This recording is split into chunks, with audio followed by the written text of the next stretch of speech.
한국을 건드린 나라는 예외 없이 망했다. 하버드 케네디 스쿨 특별 강연장 CIA에 32년간 복무한 전직 정보 전략가가 단 한 문장을 내뱉자 200석 강의실이 통째로 정지했습니다. 미국 최상위 엘리트 12명이 숨을 죽인 가운데 그는 마이크를 움켜쥔 채 떨리는 목소리로 이렇게 말했습니다. 전 세계 정보기관이 핵무기보다 두려워하는 나라가 딱 하나 있다. 그 순간 미국 3대 군수기업 후계자가 코웃음을 치며 벌떡 일어났습니다. 설마 그 스마트폰 잘 만들고 K-팝이나 부르는 조그만 나라 얘기입니까? 교수는 대답 대신 그를 한참 동안 불쌍하다는 듯 내려다보았습니다. 그리고 손에 들고 있던 세계 지도를 단숨에 찢어버리며 이렇게 쏘아 붙였습니다. 너희들의 그 오만함이 미국을 끝장낸 거다. 강의실이 싸늘하게 얼어붙은 직후 그가 꺼내든 한 장의 기밀 문서, 그것을 본 12명의 하버드 엘리트 전원이 동시에 의자에서 몸을 일으켰습니다. 아무도 비웃지 못했습니다. 그 믿을 수 없는 증거들 지금 바로 공개합니다. 지난 학기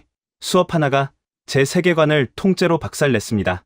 저는 카슨 로스차일드 윈필드, 하버드 케네디 스쿨 국제안보학 석사과정이고 미국 3대 군수기업 창업 가문의 4세대 후계자입니다. 기대 같은 건 전혀 없었어요. 수업 제목이 동아시아 비대칭 전략의 비교 연구였으니까요. 중국 1대1로나 북한 핵 전략이나 주절주절 늘어놓는 지루한 수업이겠거니 했습니다.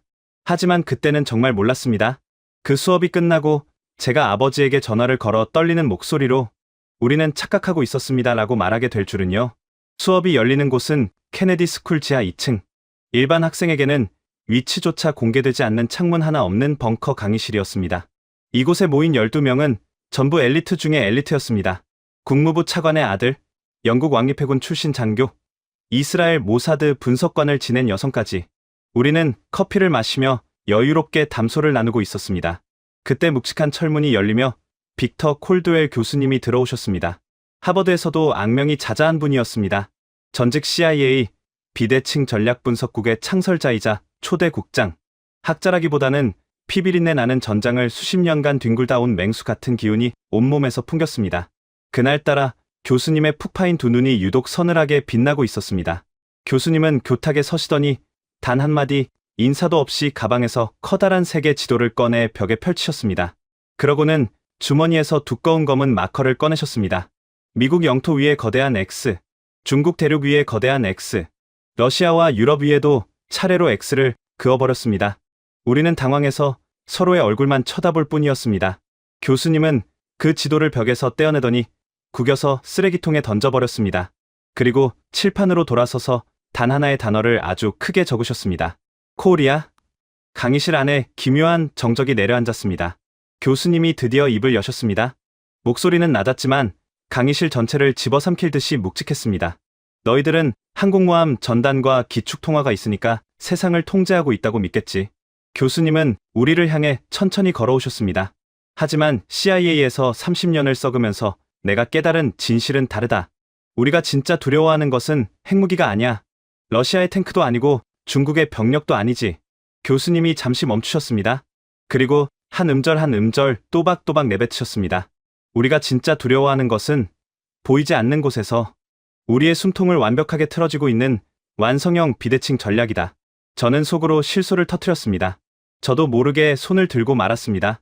교수님, 지금 한국을 말씀하시는 겁니까? 스마트폰 잘 만들고 K-팝 부르는 그 조그만 나라요? 강의실 여기저기서 킥킥거리는 비웃음이 터져 나왔습니다. 하지만 교수님의 표정은 미동조차 하지 않았습니다. 오히려 저를 불쌍하다는 듯 쳐다볼 뿐이었습니다. 카슨 윈필드, 너의 아버지가 전투기와 미사일을 팔아 돈을 쓸어 담고 있으니 너에게는 총알과 포탄만이 무기로 보이겠지. 교수님의 차가운 조수가 강의실에 울려 퍼졌습니다. 그런데 말이다. 너의 아버지 회사가 최근 폴란드 전차 입찰에서 누구에게 졌는지 알고 있나? 순간 제 얼굴에서 피가 쏙 빠지는 게 느껴졌습니다. 그건 아버지가 저녁 식탁에서 와인잔을 내려놓으며 한 번도 하지 않던 한숨을 내쉰 바로 그건이었습니다.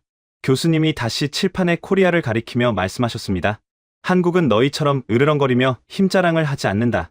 그들은 절대 경고를 하지 않아. 상대가 선을 넘으면 그냥 끝내버린다.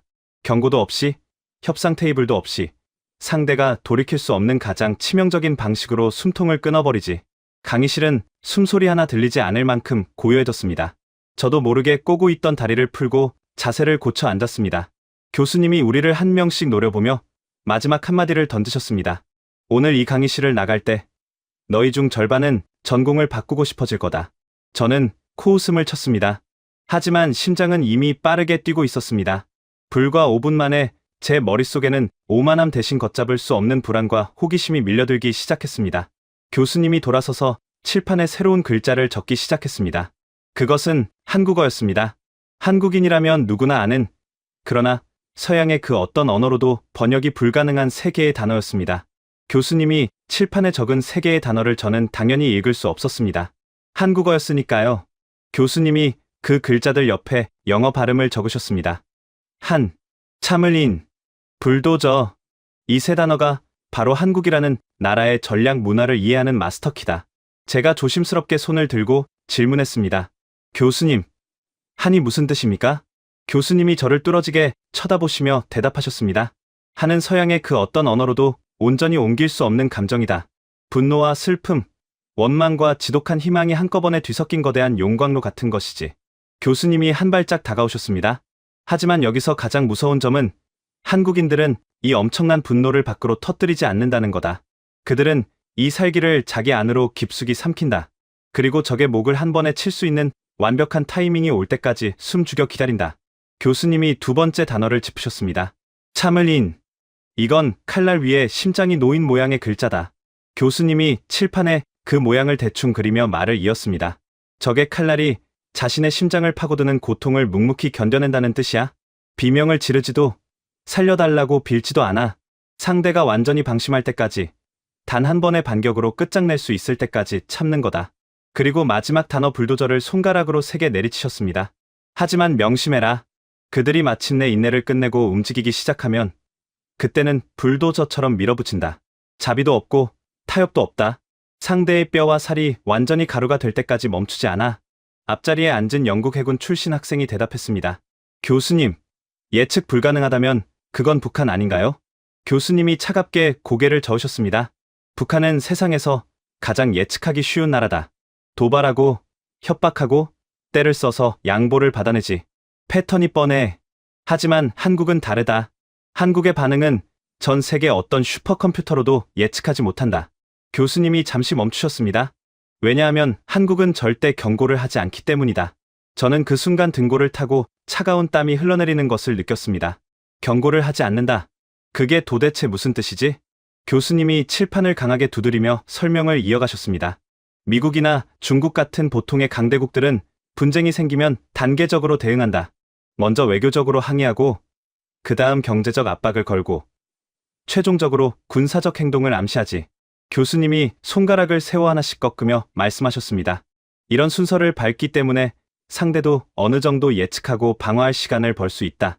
하지만 한국은 이 모든 과정을 생략한다. 교수님이 우리를 쥐어듯 압도적인 목소리로 말씀하셨습니다. 한국은 상대가 선을 넘으면 그냥 끝내버린다. 경고도 없이, 협상도 없이, 상대가 돌이킬 수 없는 가장 완벽하고 치명적인 방식으로 숨통을 끊어버리지. 그래서 한국의 반격은 언제나 상대가 상상조차 못한 대재앙이 되는 거다. 강의실이 진공 상태처럼 고요해졌습니다. 이것은 현대에 갑자기 만들어진 얄팍한 전략이 아니었습니다. 수많은 전쟁의 참화 속에서 살아남기 위해 진화해온 뼛속까지 각인된 생존의 본능이었습니다. 교수님이 다음 주제로 넘어가며 칠판에 새로운 글자를 적기 시작하셨습니다. 지금 내가 한 말이 허풍이라고 생각하는 놈이 분명히 있을 거다. 교수님이 저를 힐끗 쳐다보셨습니다. 좋다. 그렇다면 이 패턴이 증명된 역사 속 가장 소름 돋는 사건을 직접 보여주마.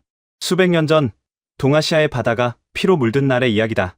교수님의 눈빛이 과거를 회상하듯 깊어졌습니다. 당시 동아시아 최강의 군사력을 자랑하던 일본이 조선에 쳐들어왔을 때 조선의 정규군은 순식간에 녹아내렸다. 교수님의 목소리가 차분하게 가라앉았습니다. 수도가 함락됐고 왕은 북쪽으로 도망쳤지. 일본은 완벽한 승리를 확신했다. 조선은 끝났다고 생각한 거야. 한 학생이 어리둥절한 표정으로 물었습니다. 그러면 거기서 그 나라는 멸망한 건 아닌가요? 교수님이 차갑게 웃으며 고개를 저으셨습니다. 바로 여기서 전 세계 전쟁사에 유례가 없는 기괴한 일이 벌어진다. 교수님의 두 눈이 번뜩였습니다. 정규군이 무너지자 전국 각지의 깊은 산속과 마을에서 의병이라는 이름의 유령, 군대가 튀어나오기 시작한 거다. 교수님이 칠판에 조선 반도의 윤곽을 대충 그리며 손가락으로 여기저기를 찍었습니다.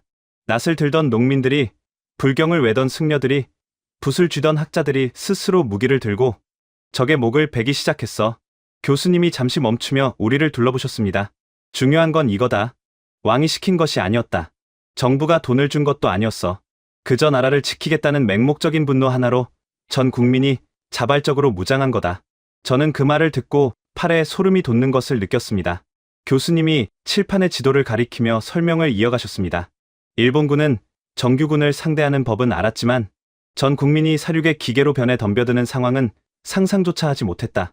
깊은 숲에서, 좁은 골목에서, 어두운 밤마다 보이지 않는 공격이 쏟아졌어. 교수님이 손바닥으로 책상을 내리쳤습니다.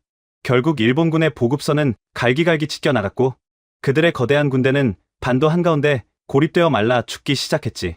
강의실 안에 무거운 침묵이 흘렀습니다. 교수님이 칠판 한가운데에 아주 또박또박 새로운 이름을 하나 적으셨습니다. 이순신.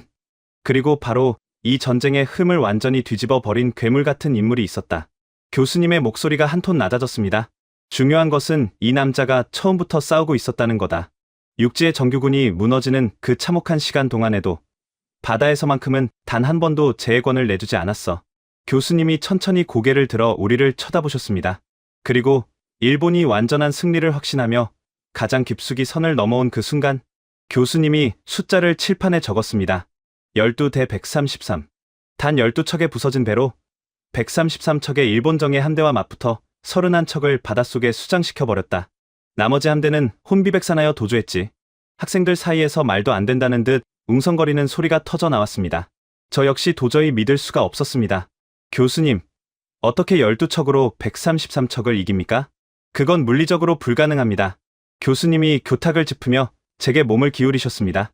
일본도 너처럼 똑같이 생각했다. 고작 12척이니까 이미 죽은 시체라고 생각하고 축배를 들었지. 교수님이 잠시 뜸을 들이셨습니다. 하지만 그 방심이 그들의 숨통을 끊어 놓았다. 교수님의 목소리가 뱀처럼 낮고 차갑게 깔렸습니다. 이순신은 울돌목이라는 지옥처럼 물살이 거세고 좁은 해협으로 일본 함대를 유인했다. 그는 바다의 조류가 비바뀌는 정확한 시간을 미리 계산해 두고 있었어. 교수님이 손가락으로 칠판 위에 좁은 해협을 짚으셨습니다. 일본의 거대한 함대가 그 좁은 골목에서 거센 물살에 휩쓸려 통제력을 잃는 바로 그 찰나의 순간을 노린 거다. 교수님이 주먹을 불끈 쥐셨습니다. 12척의 배가 뿜어낸 화포 앞에서 서로 부딪히고 엉킨 일본 배들은 그저 거대한 불쏘시개에 불과했어. 저는 그 정교하고도 잔혹한 전술에 숨을 쉴 수가 없었습니다. 단 하루 만에 일본 함대는 31척이 격침되고 나머지는 모조리 도망쳤다. 12척에게 완전히 도살당한 거야. 이 한 번의 전투로 일본의 바닷길은 완벽하게 끊어졌고 결국 그들은 패배를 인정하며 물러날 수밖에 없었다. 옆에 앉은 모사드 출신의 여학생이 떨리는 목소리로 질문했습니다. 그런데 왜 상대가 가장 깊숙이 선을 넘을 때까지 기다린 건가요? 더 일찍 공격하지 않고요? 교수님이 만족스러운 듯 기괴한 미소를 지으셨습니다. 아주 훌륭한 질문이다. 바로 그것이 한국식 비대칭 전략의 진수다. 교수님이 다시 칠판에 세 단어를 가리키셨습니다. 그들은 절대 먼저 이빨을 드러내지 않는다. 상대가 완벽한 승리를 확신하며 가장 깊숙한 곳까지 들어올 때까지 칼날을 심장에 품고 기다린다. 교수님의 눈이 서늘하게 가늘어졌습니다. 하지만 일단 칼을 뽑아 들면 적의 씨를 말려버린다. 이순신은 바로 그 단 한 번의 기회를 기다린 거다. 상대가 가장 자만하고 방심해서 스스로 지옥 속으로 걸어 들어오는 그 순간을 저는 그때 온몸에 솜털이 쭈뼛서는 것을 느꼈습니다. 이건 단순한 옛날 군사 전술이 아니었습니다. 적의 방심을 먹이 삼아 자라는 뼛속 깊이 새겨진 사냥꾼의 본능이었습니다. 교수님이 책상에 서류를 정리하며 나지막이 말씀하셨습니다. 이 과거의 사냥이 칼과 활의 시대에만 통했을 것 같나? 교수님이 서류를 툭 내려놓으며 입꼬리를 올리셨습니다. 천만에 지금 가장 피 튀기는 현대의 경제 전쟁터에서 이 조용한 사냥꾼들은 훨씬 더 거대하고 소름 돋는 방식으로 전 세계를 사냥하기 시작했다. 이순신이라는 낯선 이름이 남긴 핏빛 잔상 때문에 12명의 엘리트들은 누구도 쉽게 입을 열지 못했습니다.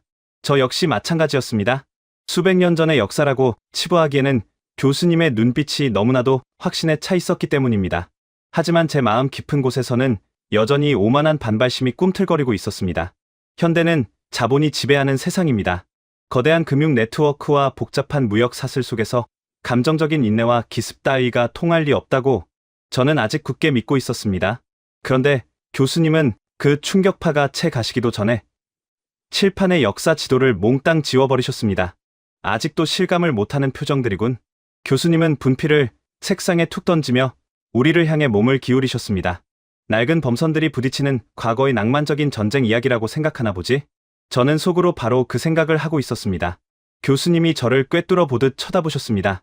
그렇다면 무대를 가장 피 튀기는 현대의 자본주의 전쟁터로 옮겨보자. 너희들이 매일 아침 월스트리트 전광판을 읽으며 비웃었던 바로 그 사건 말이다. 교수님이 칠판에 아주 익숙한 단어를 적으셨습니다. 반도체. 이것은 현대 산업의 쌀이자 카슨 너의 아버지가 파는 모든 첨단 무기의 심장이다. 교수님이 마커를 내려놓으며 말을 이었습니다. 반도체가 없으면 전투기는 뜨지 못하고 미사일은 표적을 잃으며 월스트리트의 모든 서버는 그 즉시 깡통이 된다. 그리고 이 반도체 시장을 장악한 것은 알다시피 한국이다. 저도 그 정도는 알고 있었습니다. 교수님이 칠판에 화살표를 그리며 설명을 이어가셨습니다. 그런데 얼마 전 일본이 아주 치명적인 도발을 감행했다. 한국의 목줄을 완벽하게 끊어버리겠다며 사실상의 경제 선전포고를 한 거지.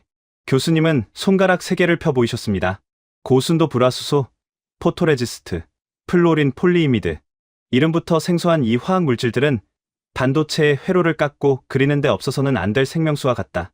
교수님이 세 손가락을 접으며 핵심을 짚으셨습니다.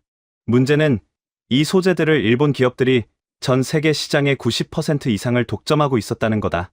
일본은 이 3가지 소재의 한국 수출을 기습적으로 틀어막아 버렸어. 한 학생이 흥미롭다는 듯 끼어들었습니다. 독점 공급처가 물건을 끊었으니 공장이 멈추는 건 시간 문제였겠네요. 교수님이 차갑게 웃으며 고개를 끄덕이셨습니다. 정확하다. 일본 정치인들의 계산은 완벽해 보였지. 한국에는 대체할 곳이 없다. 짧게는 몇 주, 길어야 몇 달 안에 한국의 거대한 반도체 공장들은 멈춰설 것이고 천문학적인 적자를 견디다 못한 한국은 결국 무릎을 꿇고 살려달라며 애원할 것이다. 교수님이 우리를 둘러보셨습니다. 그것이 일본의 확신이었다. 저도 그 당시 뉴스 헤드라인들이 기억났습니다. 서구의 경제 매체들은 일제히 한국 경제의 몰락을 점쳤습니다. 아시아의 거인, 소재 의존도에 덫에 걸리다. 한국 반도체 신화의 종말. 우리 모두는 한국이 발등에 불이 떨어져 전 세계를 돌아다니며 구걸하거나 일본에 엄청난 외교적 양보를 할 것이라 예상했습니다.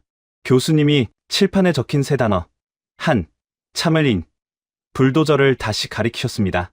자, 여기서 내가 아까 말했던 한국의 그 소름 돋는 본능을 떠올려봐라. 교수님의 목소리가 뱀처럼 낮게 깔렸습니다. 보통의 나라라면 어떻게 했을까? 당장 일본 대사를 불러들여 책상을 내리치고 대규모 무역 보복을 선언하며 국제사회의 억울함을 호소했겠지. 교수님이 한 발짝 앞으로 나오셨습니다. 하지만 한국은 어떻게 반응했을 것 같나? 강의실은 쥐 죽은 듯 고요했습니다. 누구도 선뜻 대답하지 못하자 교수님이 스스로 답을 내놓으셨습니다. 침묵했다. 제가 의아해서 되물었습니다. 침묵이라고요? 국가 경제의 심장이 멈추게 생겼는데 그냥 가만히 있었다는 겁니까?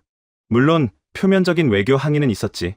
하지만 일본이 기대했던, 그리고 전 세계가 예상했던 굴욕적인 항복이나 폭력적인 보복 조치는 없었다. 교수님이 잠시 멈추셨습니다. 한국은 일본을 향해 곧장 주먹을 뻗지 않았어. 대신 그들은 고개를 숙이고 아주 기괴할 정도로 조용히 자신들의 실험실로 들어갔다. 교수님이 칠판을 강하게 두드렸습니다. 이게 바로 아까 말한 참을인이다.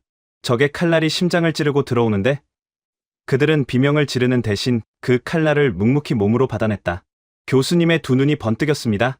일본은 자신들이 이겼다고 축배를 들었지. 서구의 애널리스트들은 한국이 현실을 부정하고 있다고 비웃었다. 교수님이 우리를 향해 한 걸음 더 다가오셨습니다. 하지만 그들은 한국의 그 지독한 한이 어떻게 폭발하는지 전혀 몰랐던 거다. 한국은 분노를 화염병이나 외교 성명서로 낭비하지 않는다. 교수님이 나지막하게 말을 이었습니다. 그들은 그 끓어오르는 살기를 오직 자신들의 역량을 키우는데 모조리 쏟아부었다. 교수님이 손가락을 꺾으며 하나씩 짚어 나가셨습니다. 정부는 막대한 예산을 며칠 만에 쏟아부었고 기업들은 서로의 기밀을 공유하며 벽을 허물었다. 그리고 연구원들은 집에 가는 것을 포기한 채 하얀 방호복을 입고 실험실에서 밤을 새우며 목숨을 걸고 실패를 반복했다. 교수님이 우리를 한 명씩 노려보며 물으셨습니다. 왜 그랬는지 아나? 강의실이 다시 침묵에 잠겼습니다. 단순히 회사를 살리기 위해서가 아니다. 이 굴욕을 2번 다시 겪지 않기 위해서 자신들의 목을 쥔 적의 손목을 아예 통째로 잘라 내버리기 위해서였다. 교수님이 칠판에 큼지막하게 글자를 적으셨습니다. 1년. 그리고 채 1년도 지나지 않아 전 세계 산업계를 경악시킨 발표가 나왔다. 교수님이 마커를 내려놓으며 담담하게 말씀하셨습니다. 한국이 고순도 불화수소의 핵심 등급을 국산화하는 데 성공해버린 거다. 수십 년이 걸릴 거라던 일본의 기술 격차를 단 1년 만에 잊힌 듯한 집념으로 갈아마셔 버린 거지. 교수님이 칠판의 글자를 손가락으로 톡 건드리셨습니다. 결과가 어떻게 됐을 것 같나? 교수님이 입꼬리를 올리셨습니다. 한국의 반도체 공장은 단 하루도 멈추지 않았다. 오히려 핵심 소재를 직접 통제하게 되면서 그들의 생산성은 더욱 폭발적으로 증가했지. 교수님이 목소리를 한 톤 낮추셨습니다. 진짜 지옥은 일본에서 열렸다. 교수님이 천천히 강의실을 걸으며 설명을 이어가셨습니다. 한국이라는 전 세계에서 가장 거대한 고객을 하루아침에 잃어버린 일본의 소재 기업들은 심각한 타격을 입었다. 한국향 매출이 급감하면서 그들의 빛나던 독점적 지위에 치명적인 균열이 생기기 시작했다. 교수님이 걸음을 멈추시더니 우리를 정면으로 바라보셨습니다. 한국의 목을 조르려다가 스스로 자신들의 독점 시장에 돌이킬 수 없는 구멍을 내버린 꼴이 된 거지. 강의실 여기저기서 숨을 삼키는 소리가 들렸습니다. 보이나? 이것이 한국식 비대칭 전략의 현대적 완성이다. 교수님이 칠판에 3단어를 차례로 짚으셨습니다. 그들은 일본에게 무역 보복을 경고하지 않았다. 협상을 애원하지도 않았어. 그저 조용히 상대가 가장 방심한 순간에 상상조차 못한 방식으로 시장 구조 자체를 뒤집어 버렸다. 교수님이 마지막으로 힘을 실어 말씀하셨습니다. 적이 자신을 공격하는 데 썼던 그 무기를 역으로 적의 숨통을 끊어버리는 사형 선고로 바꿔버린 거다. 울돌목에서 이순신이 한 것과 완벽히 같은 구조다. 저는 소름이 쭉 끼쳤습니다. 수백 년의 시간을 뛰어넘어 같은 사냥법이 그대로 작동하고 있었습니다. 이건 단순한 무역 분쟁의 승리가 아니었습니다. 자신을 건드린 상대는 반드시 뼈도 못 추리게 박살내고야마는 무언의 경고장이었습니다. 일본은 한국을 압박하려다가 도리어 자신들의 가장 강력한 산업 독점 구조에 스스로 균열을 냈습니다. 돌이킬 수 없는 피해를 입은 건 한국이 아니라 일본이었습니다. 경고도 예고도 없이 판 전체가 뒤집어진 겁니다. 하지만 저는 아직 완전히 항복하지 않았습니다. 일본은 그래도 지역 강국입니다. 미국은 다릅니다. AI와 소프트웨어의 세계에서 우리를 뛰어넘을 수 있는 나라는 없다. 적어도 그때까지는 그렇게 믿고 있었습니다. 제가 목소리를 가다듬으며 입을 열었습니다. 교수님, 일본 사례는 인상적이었습니다. 하지만 그것은 결국 전통적인 제조업 시대의 패권 다툼에 불과합니다. 지금은 AI, 인공지능이 지배하는 시대입니다. 실리콘밸리의 천재들이 세상의 뇌 구조를 설계하고 있지 않습니까? 교수님이 저를 빤히 쳐다보시더니 혀를 차셨습니다. 카슨 윈필드, 네가 오만함의 끝이 과연 어디인지 진심으로 궁금해지는군. 교수님이 제 말을 듣고 나서 아주 천천히 교탁 앞으로 걸어오셨습니다. 너희들은 실리콘밸리의 천재들이 모니터 앞에서 키보드를 두드리면 마법처럼 AI가 세상을 바꾸는 줄 알지? 교수님이 칠판에 새로운 단어를 적으셨습니다. HBM, 고대역 폭 메모리. 이것이 바로 너희들의 그 위대한 실리콘밸리가 절대 입 밖으로 크게 꺼내지 않는 끔찍한 아킬레스건의 이름이다. 교수님이 마커를 내려놓으며 설명을 시작하셨습니다.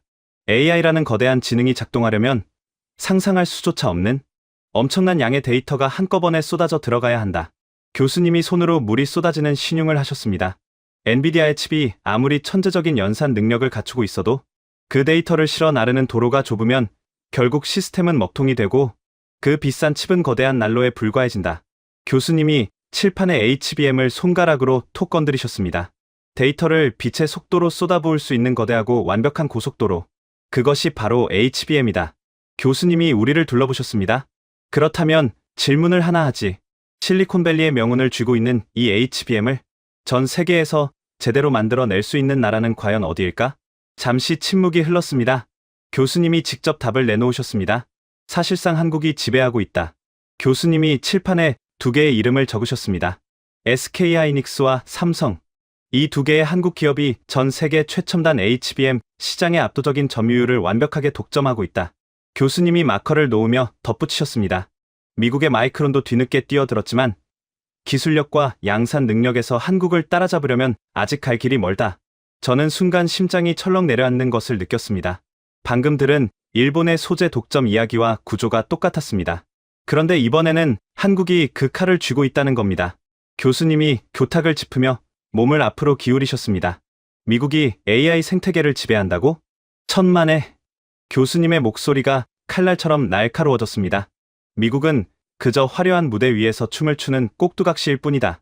그 꼭두각시의 등에 연결된 수만 가닥의 신경줄을 쥐고 있는 진짜 지배자는 태평양 건너 반도의 조용한 실험실 안에 있다. 강의실 안이 얼음장처럼 차가워졌습니다. 교수님이 천천히 걸으며 시나리오를 하나 던지셨습니다. 만약 오늘 당장 한국이 HBM 수출을 중단한다면 어떤 일이 벌어질 것 같나? 교수님이 손가락을 하나씩 꺾으셨습니다. 실리콘밸리의 모든 혁신은 그날 자정으로 올 스톱이다. 챗GPT는 대답을 멈출 것이고 월스트리트의 자동 매매 시스템은 마비될 것이며. 교수님이 저를 똑바로 쳐다보셨습니다.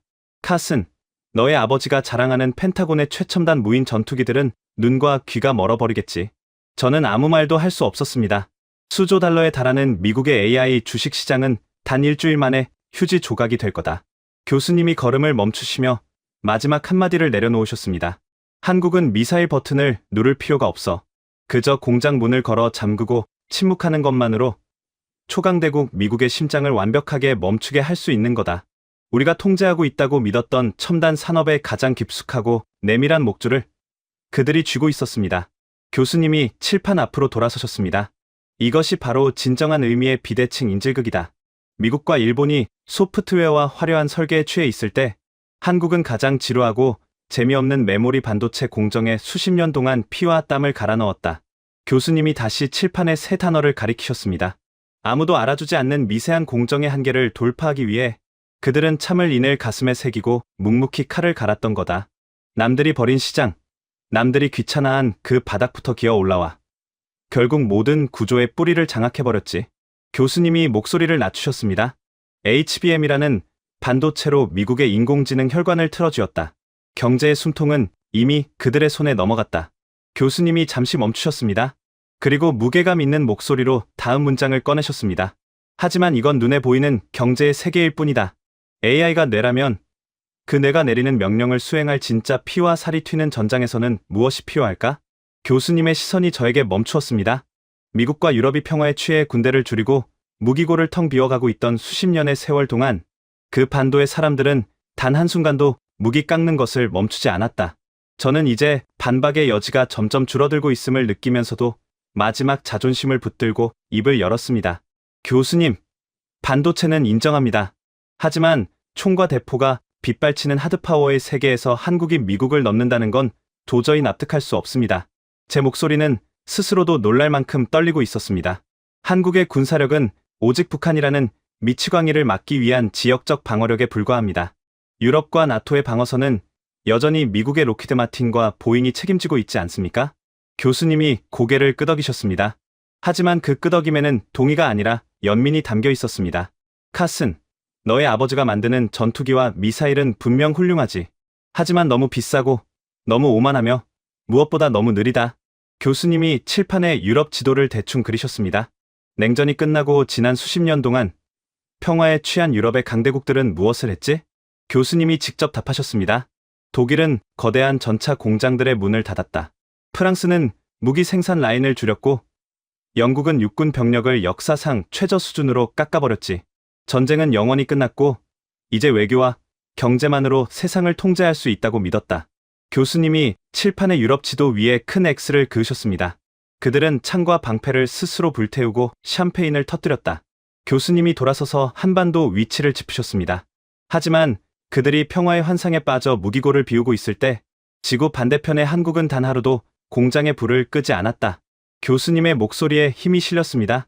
휴전이라는 전쟁이 완전히 끝나지 않은 기형적인 상태를 가장 완벽한 명분으로 삼아 그들은 70년 동안 묵묵히 칼을 갈았다. 교수님이 마커로 한반도를 동그라미 치셨습니다. 서방 세계가 첨단 드론과 정밀 타격 같은 화려한 미래전에 심취해 있을 때 한국은 가장 원초적이고 무식한 재래식 무기들, 전차와 자주포와 포탄을 미친 듯이 깎아내고 또 깎아냈다. 교수님이 잠시 멈추셨습니다. 그리고 어느 날 유럽 한가운데서 진짜 피가 튀는 잔혹한 재래식 전쟁이 터져버렸다. 교수님이 우리를 둘러보셨습니다. 포탄이 바닥난 유럽 국가들은 패닉에 빠졌다.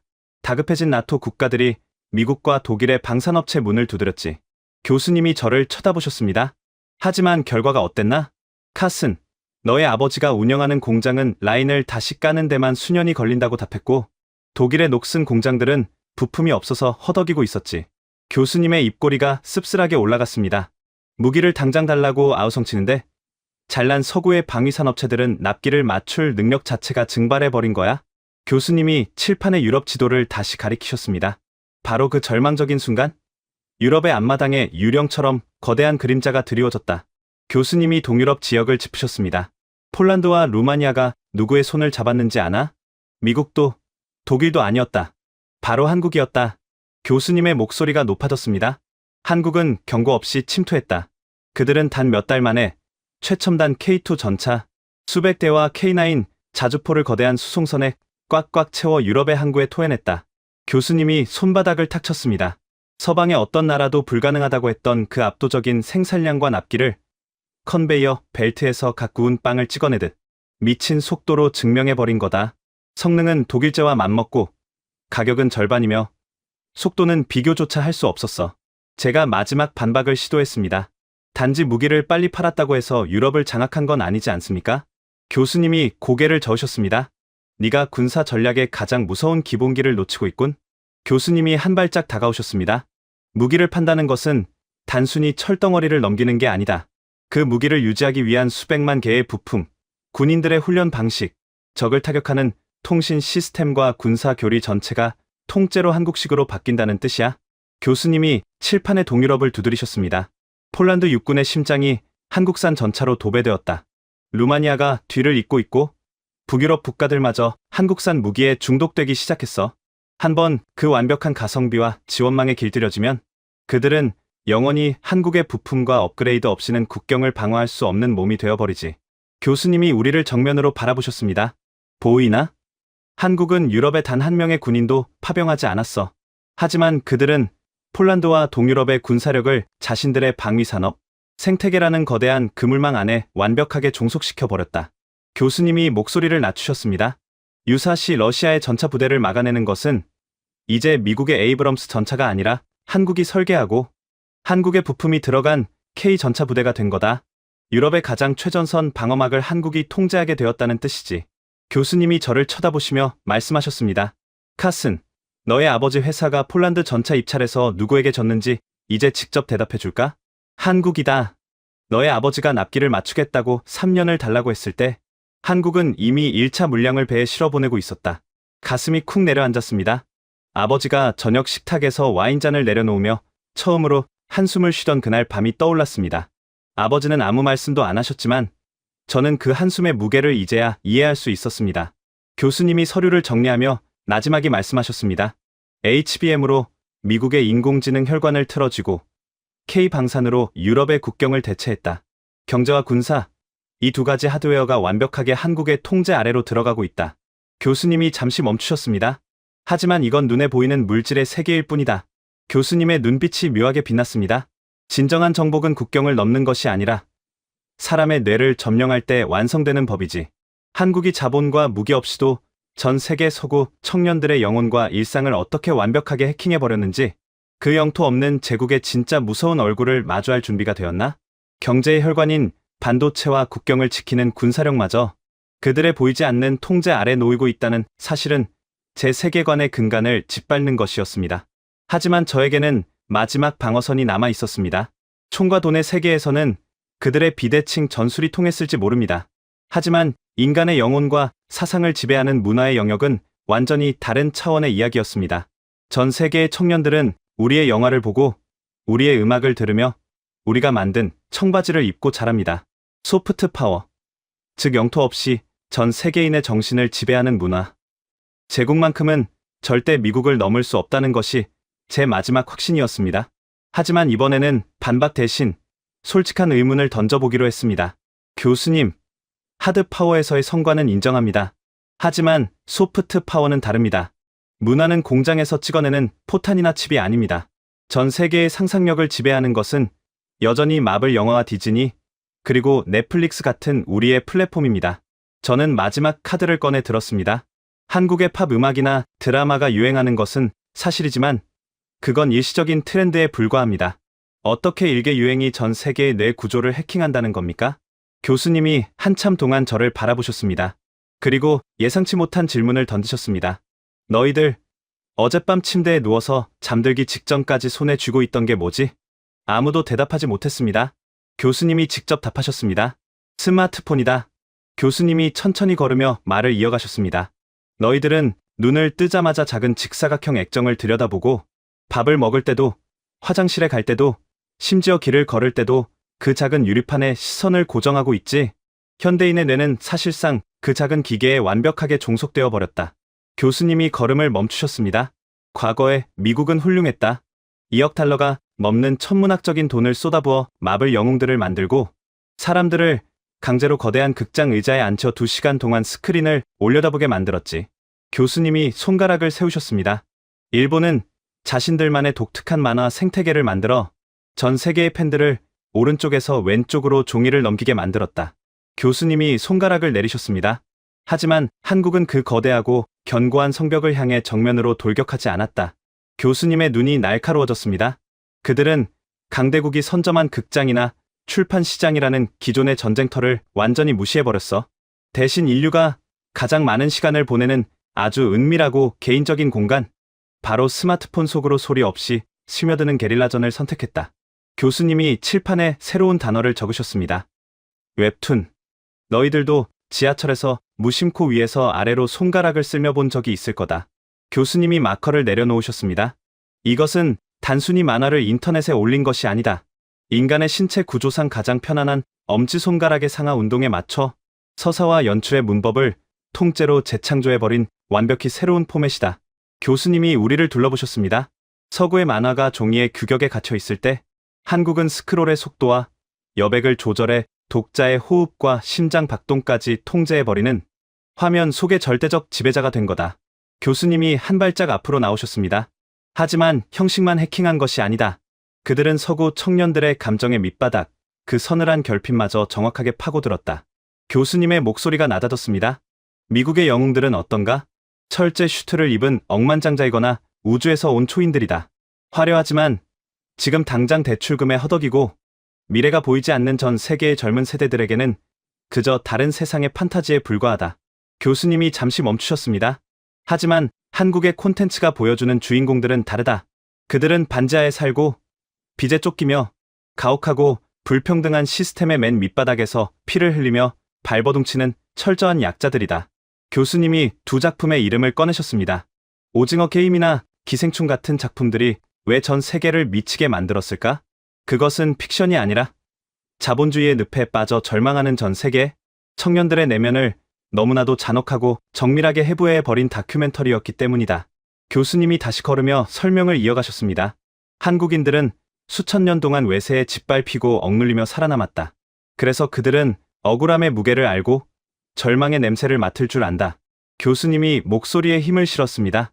그들은 서구의 거대한 스펙터클 대신 인간이 벼랑 끝에 몰렸을 때 뿜어내는 그 끈적하고 날 것 그대로의 감정을 화면 밖으로 끄집어내는 세계 최고의 전문가들이다. 교수님이 우리를 정면으로 쳐다보셨습니다.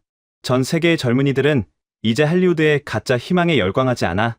그들은 한국이 설계한 슬픔과 분노, 그리고 그 밑바닥에서 기어 올라오는 처절한 카타르시스에 자신의 영혼을 동기화하고 있다. 교수님이 강의실을 천천히 가로지르며 마무리하셨습니다. 프랑스의 10대들은 한국의 아이돌처럼 화장을 하고 있다. 미국의 대학생들은 한국의 드라마를 보며 자본주의의 부조리를 저주하고 있고, 남미의 청년들은 한국식 스크롤 연출에 뇌가 저려져 손가락을 내리고 있다. 교수님이 걸음을 멈추시며 선언하셨습니다. 보이나? 그들은 단 한 명의 군인도 국경 밖으로 보내지 않았다. 총알 한 발 쏘지 않았다.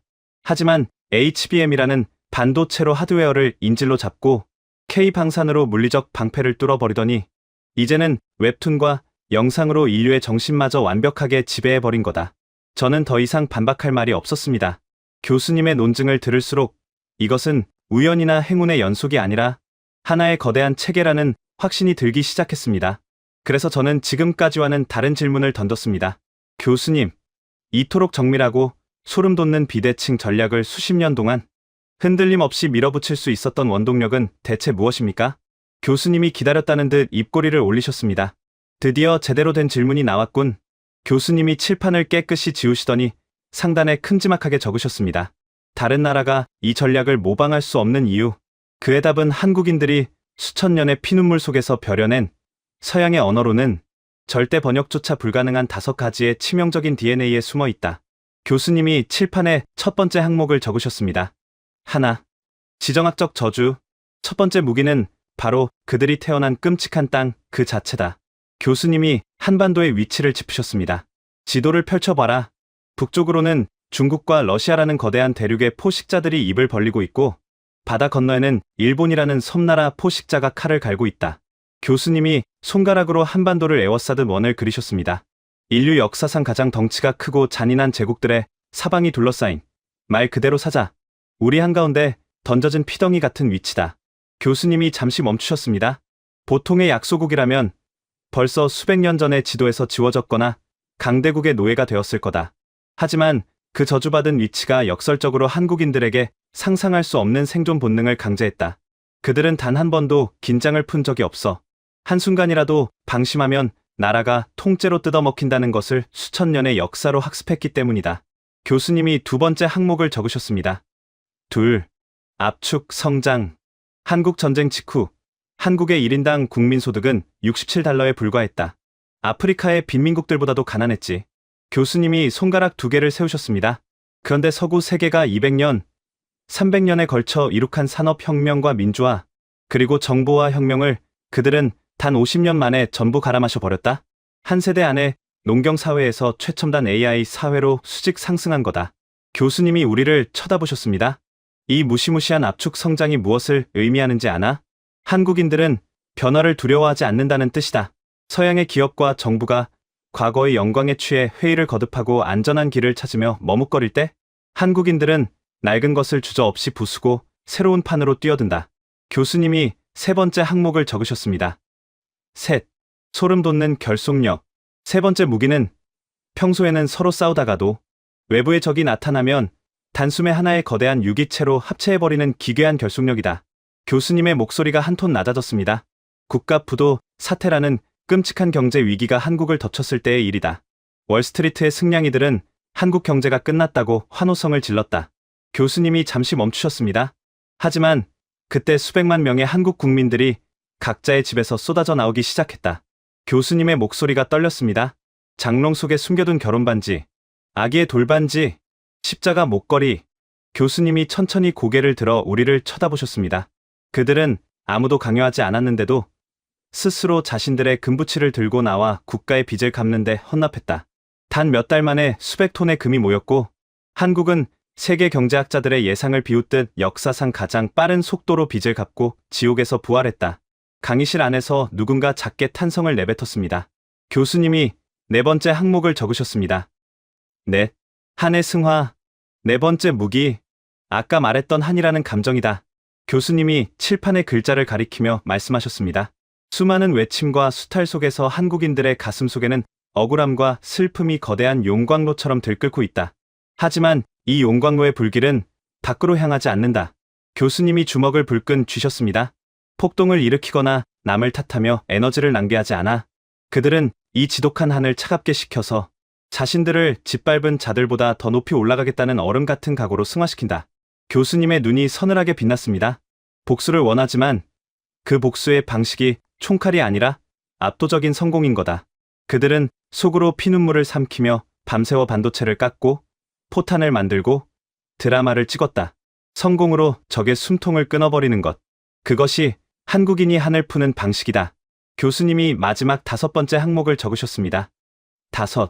섬뜩한 완결성. 그리고 서구 세계가 가장 두려워해야 할 마지막 무기. 교수님의 목소리가 무겁게 가라앉았습니다. 한국인들은 적당한 중간 지점을 혐오한다. 그들은 반격의 기회가 왔을 때 절대 상대를 살려두지 않는다. 교수님이 손가락으로 하나씩 짚으셨습니다. 미국이나 유럽은 분쟁이 생기면 어느 정도 이익을 챙긴 선에서 협상하고 타협하려 한다. 하지만 한국은 다르다. 그들은 먹잇감을 물면 상대의 숨통이 완전히 끊어지고 뼈가 으스러질 때까지 절대 턱을 놓지 않는다. 교수님이 우리를 둘러보셨습니다. 메모리 반도체 시장에서 일본을 어떻게 밀어냈는지, 조선업에서 유럽을 어떻게 밀어냈는지, 스마트폰 시장에서 노키아와 모토로라를 어떻게 무덤으로 보냈는지 떠올려봐라. 그들은 올인한다. 그리고 그 올인의 끝은 항상 적의 완벽한 파멸이다. 교수님이 칠판에 적힌 5가지를 마커로 동그라미 치며 정리하셨습니다. 사방이 적인 저주받은 영토, 미친 듯한 속도의 압축 성장, 위기 앞에 하나로 뭉치는 유기체적 결속, 슬픔을 가장 예리한 칼날로 바꾸는 한의 승화, 그리고 적의 숨통을 완전히 끊어버리는 섬뜩한 완결성. 교수님이 마커를 내려놓으시며 선언하셨습니다. 이 5가지의 DNA가 완벽하게 톱니바퀴처럼 맞물리며 지구상 그 어떤 국가도 모방할 수 없는 절대적인 비대칭 전략의 괴물을 탄생시킨 것이다. 교수님이 마지막으로 우리를 한 명씩 쳐다보셨습니다. 이제 너희들도 알게 되었을 거다. 왜 세계의 최상위 포식자라는 미국과 중국의 정보기관들이 핵무기보다 저 반도의 조용한 나라를 더 두려워하는지 말이다. 교수님이 서류를 정리하시며 최후의 경고를 내리셨습니다. 수업을 마치기 전에 너희들에게 가장 실용적인 경고를 하나 남기지. 만약 너희들이 언젠가 미국의 권력을 쥐고 세계를 움직이게 된다면 이것 하나만은 뼈에 새겨두어라. 교수님이 저를 똑바로 쳐다보셨습니다. 그들이 조용하다고 해서 절대 방심하지 마라. 그 고요함은 굴복이 아니라 너희의 목을 칠 가장 완벽한 타이밍을 재고 있는 사냥꾼의 침묵이니까. 저를 포함한 12명의 엘리트들은 마치 사형 선고를 기다리는 죄수들처럼 굳어 있었습니다. 제가 평생 믿어왔던 세상의 법칙은 오늘 이 지하 강의실에서 완전히 죽어버렸습니다. 그리고 그 시체 위로 소리 없이 세상을 집어삼킨 거대한 제국의 진짜 얼굴이 떠오르고 있었습니다. 저는 평생을 오만함 속에서 살았습니다. 강대국의 자본과 무력만이 세상을 지배하는 유일하고도 영원한 법칙이라고 굳게 믿었습니다. 한국은 그저 우리 미국의 거대한 날개 아래에서 보호를 받으며 우리가 만들어 놓은 국제 질서의 부스러기를 주워 먹고 성장한 운 좋은 나라라고 생각했습니다. 우리가 그들의 운명을 쥐고 있다고 착각했습니다. 하지만 진실은 정반대였습니다. 그들은 보호받은 것이 아니라 호랑이 굴 속에서 웅크린 채 호랑이의 목줄을 엮고 있었던 겁니다. 가장 끔찍한 것은 그들의 방식이었습니다. 그들은 절대로 먼저 소리 내어 짖지 않습니다. 이빨을 드러내며 위협하지도 않고 자신들이 얼마나 강한지 떠벌리지도 않습니다. 강대국들이 힘자랑을 하며 서로의 신경을 긁어댈 때 그들은 아주 조용하고 정중하게 고개를 숙입니다. 그리고 강대국들이 방심하며 가장 깊숙한 안방의 문을 열어줄 때까지 그 굴욕적인 시간을 뼈를 깎는 인내로 버텨냅니다.